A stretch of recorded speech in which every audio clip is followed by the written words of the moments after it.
I think what makes something a tale of our time is a story in which we can find some sliver of identity. Maybe something that helps us see ourselves in a way we haven't seen ourselves before.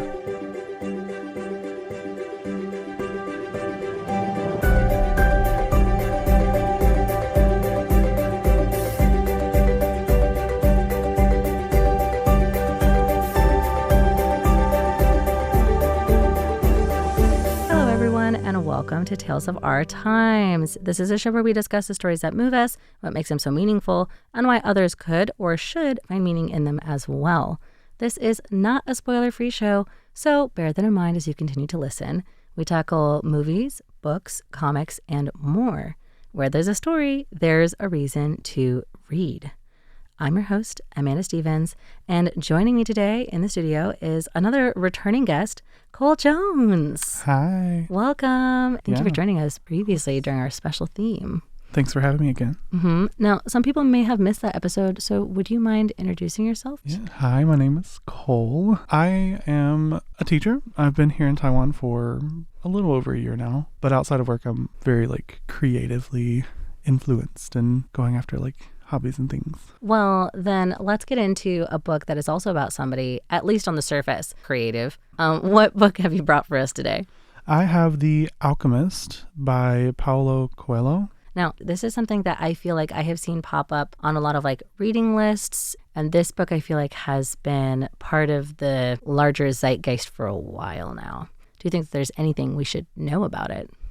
I mean, yeah, the hype definitely was there for it. It was something that my best friend actually recommended that I read a while back. Yeah. With reading this, it's good to know, if you are not someone who is a little more, spiritually minded or open to spiritual experience, you may not resonate with it as much. Yeah. But I think it's a really good, it's something that I would recommend everyone read. I feel like you can get something out of it in a way that influences your life in some positive way. Wow. Okay. Then in that case, let's just get started. Can you please give us a summary of The Alchemist? Sure. So it's about this boy who is an Andalusian shepherd. And he goes into saying how he was meant to work in the church. He was meant to be a priest, but he wanted to travel the world. So his father recommended he become a shepherd. So he did. Not what I would have usually recommended if you want to travel the world. No. Well, and that's what made me realize, this is set in a time far, far, far back. Oh, okay. So it's not modern. It is not modern day, no. Okay. But so he's out traveling with his sheep, but you get some backstory that he met a merchant's daughter. So he's excited to see this girl, and that's when things completely change and the story starts. Oh, okay. Yeah, as he's on his way, he meets this, the translation, the book says gypsy. I know we don't really say that anymore, so yeah. Mystical vibed traveler, and she unprovoked tells him he's going to find a fortune, and as payment she makes him promise a 10th of his treasure when he finds it. And he's like, okay, that's weird, sure, whatever. Right. But then after he meets the traveler just a little bit, maybe a few days, he meets this old man who you don't really know at first glance, starts to echo the same thing. From the magic woman. Yeah. So, okay. And come to find out, this man is a king. But then as the boy talks to him more, that's when we get into I guess the language of the book of we all have this personal destiny. There's a certain word or phrase that the book uses, and I don't quite remember, but everyone has their own personal legacy that they are meant to find, to reach. And he goes into saying how there's a language of the universe, not with words, but it's all about how you feel, and how when you're on the right path, the universe will send you signs that you are on the right path. Okay, I see what you're saying. And when you're not on the right path, that's when the universe will send you omens to get you back on the right path. Okay. So his mind is unlocked to all of this. And the man tells him where you're going to find your treasure is at the pyramids in Egypt. And this guy's like, what's that? Yeah. Because they're in Spain right now. A long time ago. Yeah. Okay. And he's like, okay, sure. Next thing we know, the boy he's so excited about this new prospect of fate, destiny, fulfilling his purpose. The king, he was like, give me some of your flock. That's payment for this. And the guy's like, okay, sure, I'm going. He buys a ticket to go over into Africa. Yeah. In maybe Morocco, I guess, because it's right across that little strait. Yeah. So he's in North Africa, but like the opposite end of where Egypt is. Yes. So he gets has there. to cross Africa and notably the Sahara. Yeah. And then he immediately, after he gets there, he goes to this bar. He doesn't speak Arabic, so he doesn't know what's happening and lost all his money, all his everything. But then he decides to stay, finds work with a crystal merchant, learns Arabic, and as he's working, he brings a lot of really good business to the store. The crystal merchant is like one of the most successful in the area now. And he tells this man that he's going to get the money so he can go back home. But then when the time comes, he remembers this grand scheme. This grand, I guess, prophecy, so to speak. Like his purpose is to go to the pyramids. So then he sets off. He finds a caravan that is going to this big oasis in between there and Egypt. Like halfway to Egypt, basically. As he's in the caravan, he meets this Englishman he's into alchemy. He is, the Alchemist. Yeah, sorry. I was rolling my eyes. For people who want to know why Cole was doing an aside, it was, in my mind, it was like, of course, it's the Englishman. He's like, alchemy, we're going to find gold. Exactly.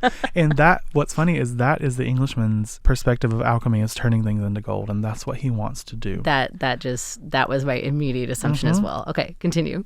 But the Englishman is on his way to meet, the Alchemist. Oh, okay. The titular alchemist, perhaps. The namesake of the book. Yeah, he's going to meet the alchemist who lives at the oasis. Okay. And as he talks to this guy more, the alchemist is teaching him things about alchemy, and the shepherd boy is tapping into the energy of the desert as they're there. He's learning the signs of the desert. He's very tapped in energetically to everything around him. As they're doing this, there are warring tribes within the area, but they make it to the oasis, and the Englishman immediately wants to look for the alchemist. They don't find him.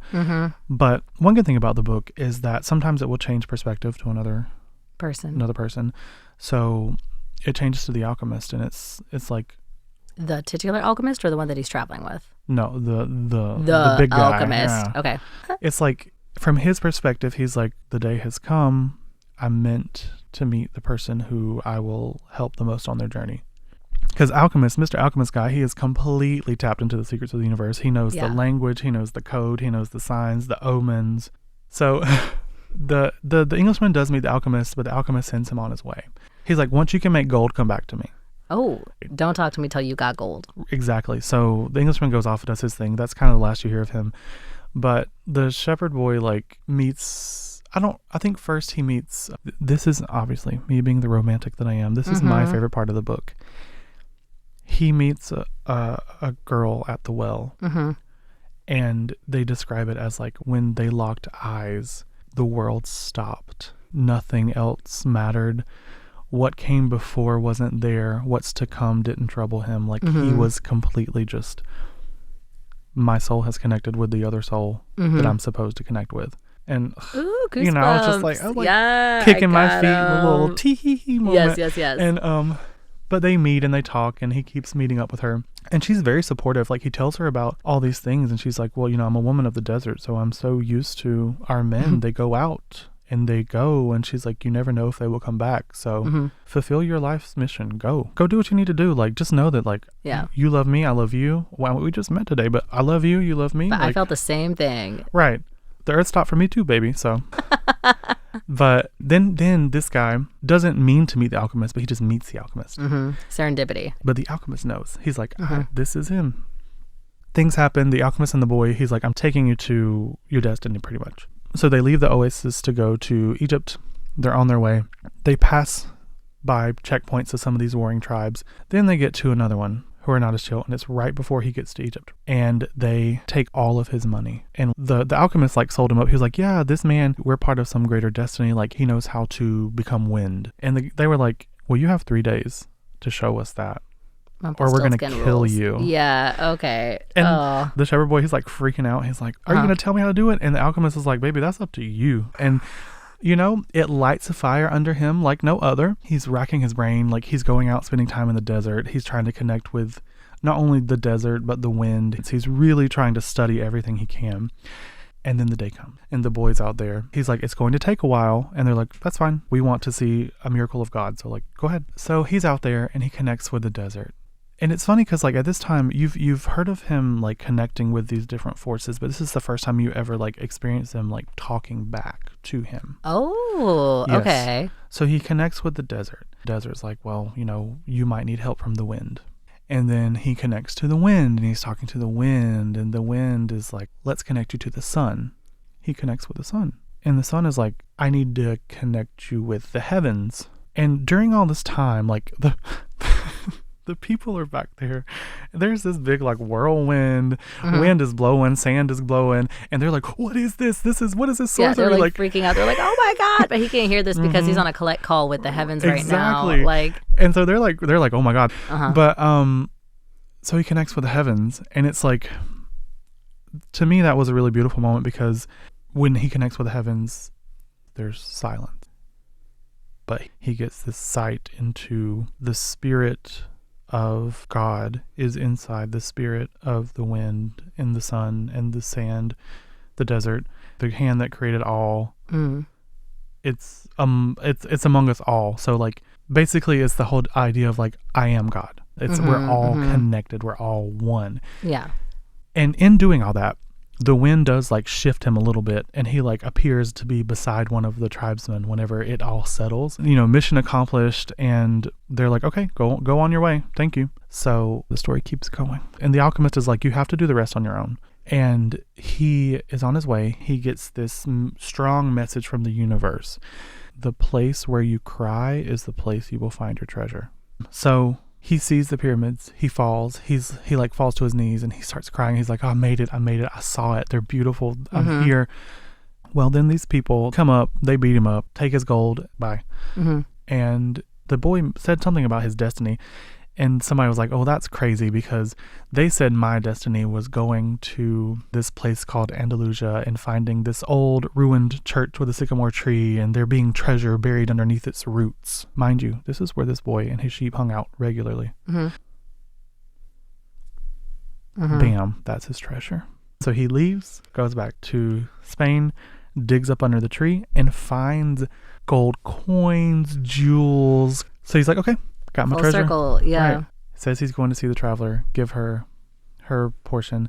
And then it describes the desert winds coming across and blowing, and he smells the perfume of the girl he had met at the oasis. And then the last line is like, because her name is Fatima. She's like, Fatima, I'm coming for you. And that's where it ends. Yeah. Wow. It is like a real full circle journey. Wow. That's a lot more. I don't know what I expected, but I didn't expect anything about that. Like that, it is a lot more, like you said, spiritual and a really beautiful journey. Yeah. I got goosebumps. Yeah. It's, for me, it was just like, sometimes what you need is, it could be close to where you started, but it's just a sign that, like, every single thing that you go through in life is meant to lead you where you are currently and where you are going. As trivial as it seems, sometimes everything truly does have its purpose in you becoming who you are and moving towards your ultimate goal. So then let's get into how, we'll start with this, like, how did you first encounter this story? You said your friend gave you this book a while ago. Yes. You're just picking it up now. Like, what led you to do that? Well, okay, so my best friend gave it to me in a time of life where I was kind of unsure about what I should be doing, where I should be going. And this was before I moved here. I was still in the States. Super depressed episode of life. No forward motion in life of any sort. And she gave it to me. She was like, I think this will help. This will inspire you. And I was like, thank you. But I never picked it up. Yeah. I just held on to it. And then so much has changed since then. Here I am in a different country. Yeah.